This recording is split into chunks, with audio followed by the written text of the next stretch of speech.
Hello friend, नमस्ते, प्रणाम। मैं नीलू मौर्य अपने यूट्यूब चैनल पे आप सभी दोस्तों को नमस्ते प्रणाम स्वागत करती हूँ। और मैं जा रही हूँ एक कजरी गीत गाने। आप लोग को ज़रूर पसंद आएगा। मेरे वीडियो को लाइक सब्सक्राइब करना दोस्त, और अपना प्यार दुलार खूब ढेर ढेर का भर के देना।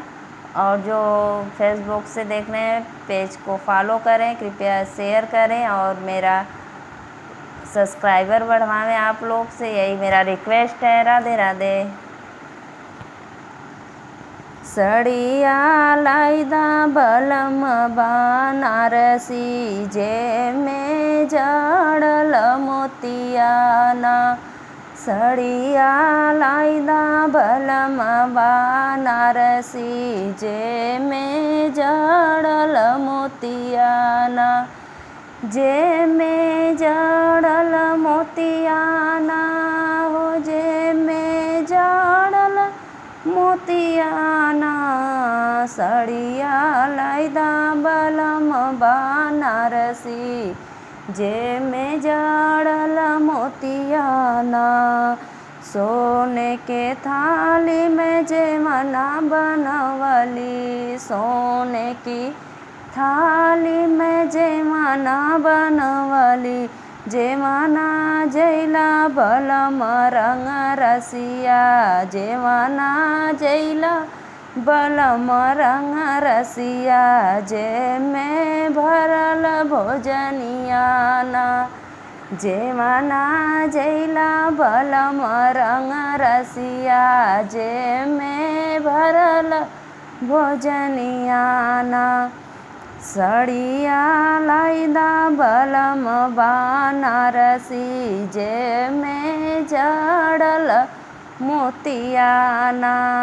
सड़िया लाइदा बलम बनारसी, जे में जड़ल मोतियाना।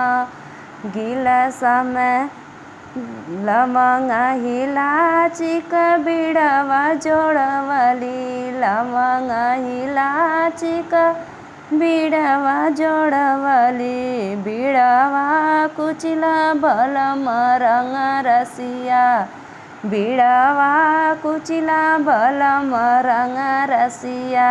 जे में भरल सुरतियाना। बिड़वा कुचिला बलम रंग रसिया, जे में भरल सुरतिया ना। सड़िया लाइदा बलम बनारसी, जे में जड़ल मोतियाना। सड़िया लाइदा बलम बनारसी, जे में जड़ल मोतियाना। झझरे गेड़ुलवा गंगा जल पानी, झझरे गेड़ुलवा गंगा जल पानी। पनिया पीला बलम रंग रसिया, जे में डालल नींबुआना। पनिया पीला बलम रंग रसिया, जे में डालल नींबुआना।